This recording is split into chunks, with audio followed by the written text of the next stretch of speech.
This is some Greenlight good stuff called Die With Glory, and I'm going to let the trailer play on its own because it's got a fair bit of talking in it, and it just deserves to be listened to without my stupid voice yammering over it. Here we go. Sigurd is powerful and brave, and his thirst for glory is strong.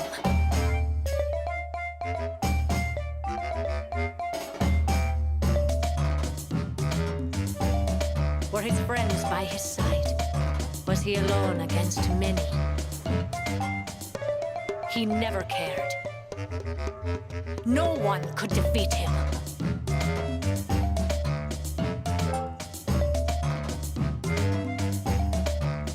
From sea to sea, he never died in battle, and he grew old.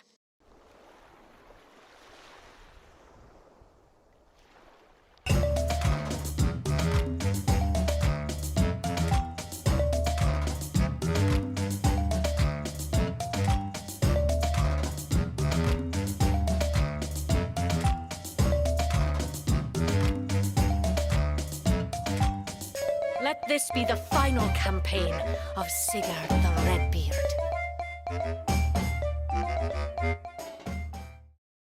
How exciting! Die With Glory, a side-scrolling action-adventure game. Visually reminds me a lot of Rayman Origins. It's got that same kind of art style, that same kind of animation, and the Viking-type character actually reminds me of the Viking lady from Rayman Origins. Definitely one of the slickest-looking games we've covered in this series so far. The animations are just gorgeous, the whole environment richly detailed, it looks beautiful.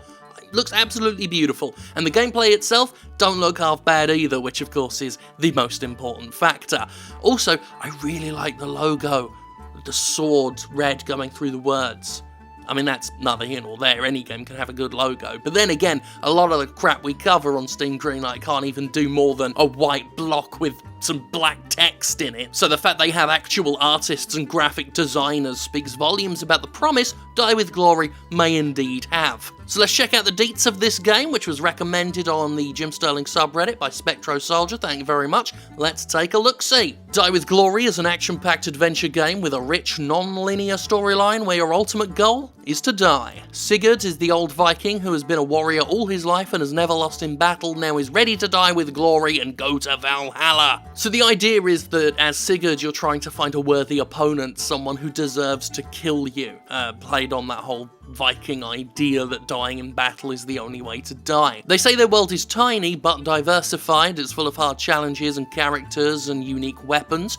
You get to choose your path, define your game world, and determine Sigurd's destiny. I kind of like that idea, like this idea of finding the right person in the game world to kill you, someone who deserves it. That's actually quite a clever setup. In their game experience section, they list several things that I'm just going to read now for you. Siege and defend castles, surf the lava river, raise the army of the dead, befriend a vegetarian time-travelling dragon, or don't, fall in love with a Valkyrie, she's ginger, climb a giant monster, get swallowed by him and fight through its insides, investigate a murder or be haunted by a vengeful spirit, one or the other, partake in a massive battle between flying fleets, become a vampire and have a little party at the blood transfusion point. You won't sparkle its promise, travel through time, discover the mystery of the Black Crow, sacrifice and betrayal, sarcasm and deadly seriousness, also goats, discover other game, film and literature references throughout the game. Go easy on that last part, sometimes the whole referential as joke thing can really go wrong. Don't Duke Nukem Forever it. Unlike most other games, the objective is to die rather than survive.